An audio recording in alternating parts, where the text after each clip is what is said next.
Philippines, Mr. Justin Pinoy. Yes, thank you very much. Let's give it a big hand. Another one, Lisa. Another one, Lisa. What's your word? Hospital. Ladies and gentlemen, once again, my name is Justin Pinoy. Enjoy the rest of the night. Today is a great day and welcome back to our vlog, guys. This is day 4 of our Singapore trip and nandito tayo ngayon sa National Stadium kasi nag-decide kami na kunin na yung VIP merch namin dahil bukas pa yung concert, kinabukasan pa. Pero nagulat kami sa bilis ng process, no? Pagdating namin doon siguro mga 10 minutes, nandito na at nakuha na natin yung merch kaagad. Nag-decide kami na kunin agad dahil ayaw na namin makipagsiksikan sa pila sa araw ng concert, which is bukas. At ito nga pala yung nakikita nyong line na to para naman sa merch mismo. Kaya naman nag-decide kami na hindi mo nang bumili at tingnan natin bukas kung walang pila. Kaya mag-unboxing muna tayo nitong VIP merch natin at unang-unang bubungad sa atin itong VIP ticket. Ganda, no? Kumikintab.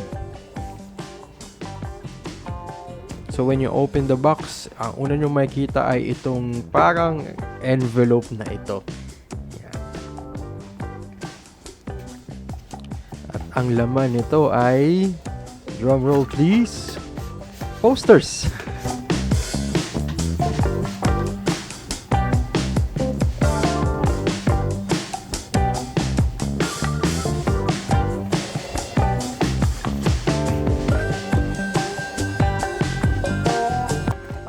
Oh, so these are different posters about the Eras tour. Yan.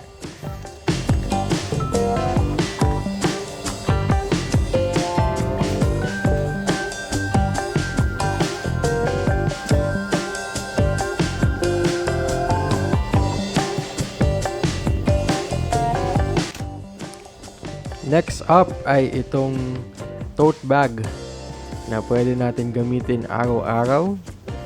Yung tote bag nyo ba ginagamit nyo?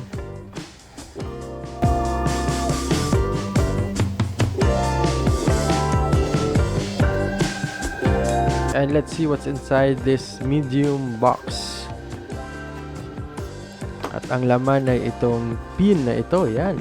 May kasamang pin. Gamitin ko ba ito sa concert? And of course, merong isa pang Eras Tour VIP ticket. Yan, so dalawa yung nakuha natin. Yung isa pwede pang display siguro. Also, ang kasama sa loob ay ang sticker. I think this is a sticker. Yan. And mga postcards. And ang design ng postcards is ay ang iba't ibang era.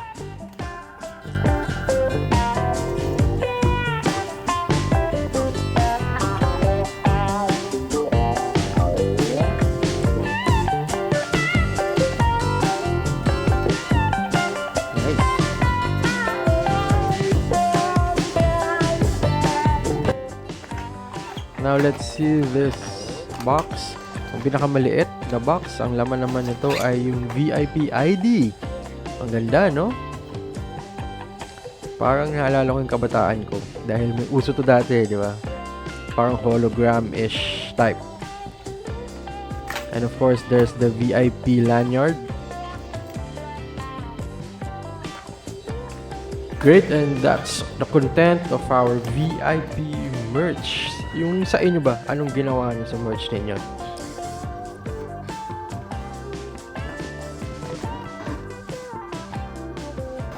Now let's continue with the vlog. We are currently here at Chinatown dahil meron tayong bibiling pasalubong dito sa Lim Chi Guan.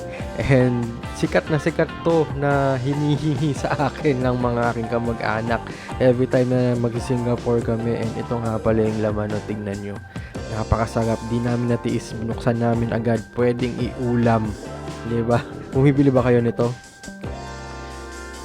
And after that, nandito tayo sa Hawker Center para maghanap ng pagkain. Medyo nag-crave kami sa Xiaolong Bao, kaya ito yung pinili namin. Tingnan nyo, grabe, ginagawa nila yan on the spot. Ang haba ng pila, pero napakasarap naman talaga. Nandito naman tayo naglalakad sa Orchard Road dahil papunta tayo sa Max Restaurant dahil magpo-perform ako doon para sa mga Pinoy. So, let's welcome from the Philippines, Mr. Justin Pinion. Alright. Hello, nag-enjoy ba lahat kumain? Yes, welcome. Welcome sa Max's dito and excited ako mag-perform for everybody who's eating here. Kayo ba excited kayo? Yes, excited ba? Yes, alright. Keep listening. My name is Justin Pinion and people call me the mental assassin. Gusto niyo ba malaman kung bakit?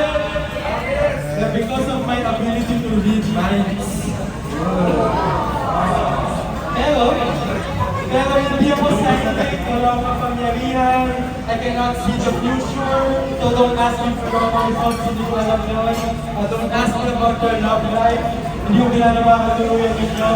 But I can read minds through psychology, observation, body language, reading, and to show you what I can do, of course, throughout the evening, I will be calling out volunteers, alright? Caesar, hold this for me. Shake it inside your hand. You can use your other hand too, so you can cover it. Shake it, put it over the table, and look at the number. Don't show me, don't show anyone, okay? Isa, can you please say 1, 2, 3, 4, 5, 6 for me? 1, 2, 3, 4, 5, 6. Oh, it's like you stuttered at the number 5. Is it number 5? Yes, thank you very much. Let's give her a big hand. Another one, Isa. Another one, Isa. My sense of touch. Okay, I'm gonna touch you. Mention the number in your head over and over again, Isa.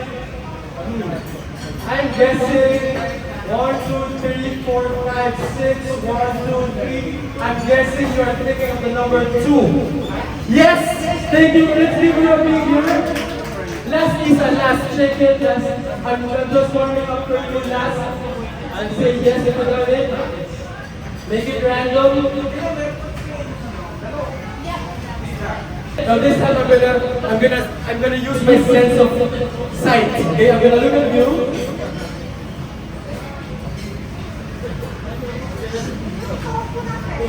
Are you thinking of the number 6? Yes, thank you very much. Let's give Lisa a big hand. Yes, ang hindi ko nasabi sa inyo, tuwing gumagawa ko ng paper airplane, imagine akong lugar, tapos sinusulat ko yung lugar, tapos pinafly ko siya. Okay? So kagabi, may ginawa akong gano'n, paper airplane, at may sinulat ko. For the first time now, here, ano yung nasa isip ng lugar? Bohol? Bohol? Sure ka, Bohol? Bohol? Alam po na naman kayo Bohol? Hindi ba gusto pumunta doon? Pwede? Bohol? May binigay ako sa'yo. Sige, pakita mo sa kanila kung ano yung sinulat mo dyan sa loob.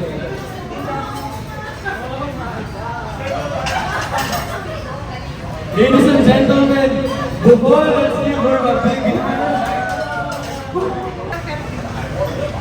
Think of the first letter of the word. I think of the letter H.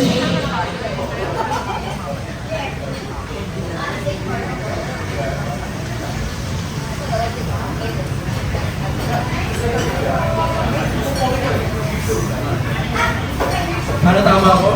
For the first time, loud and clear. What's your word? Hospital.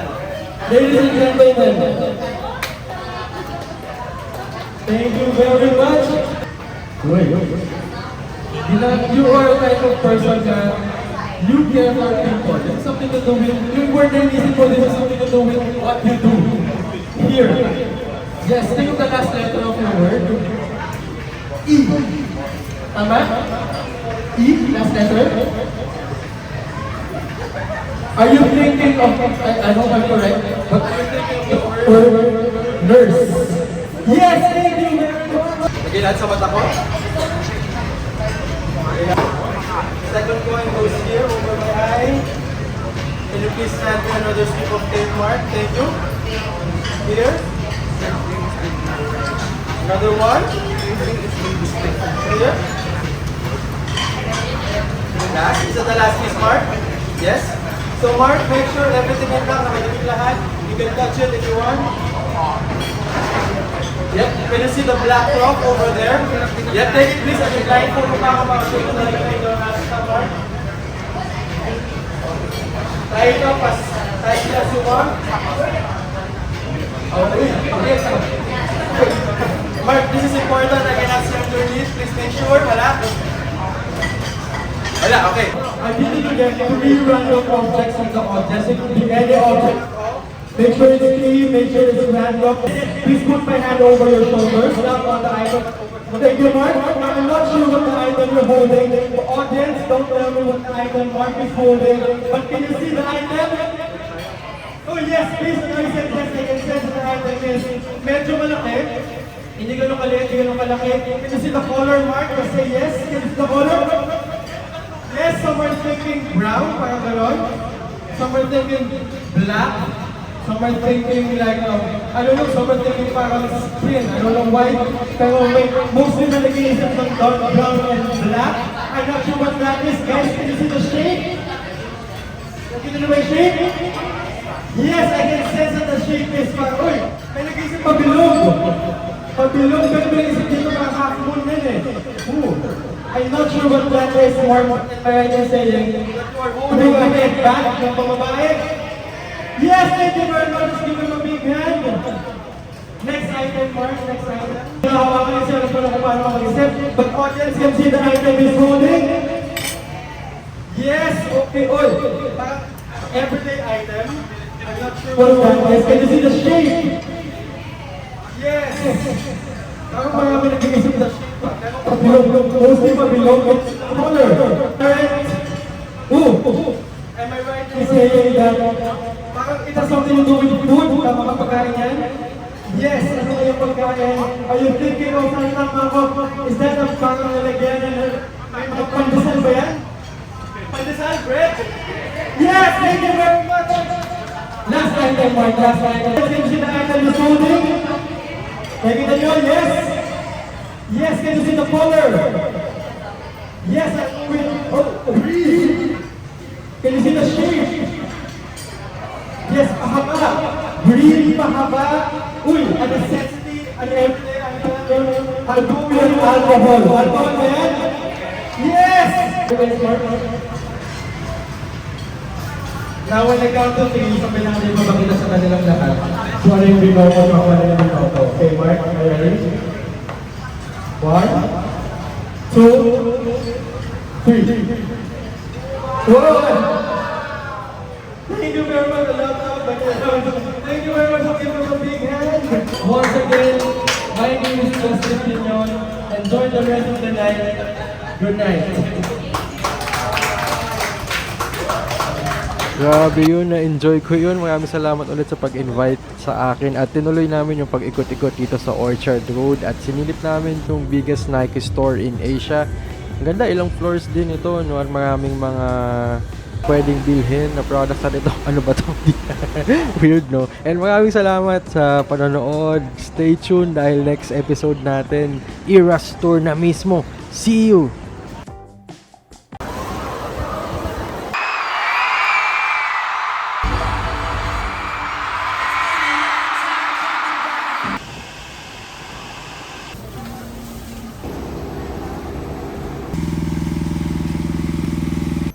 Hala, baka may ano yan, Makati yan eh. Bilis, bilis, bilis.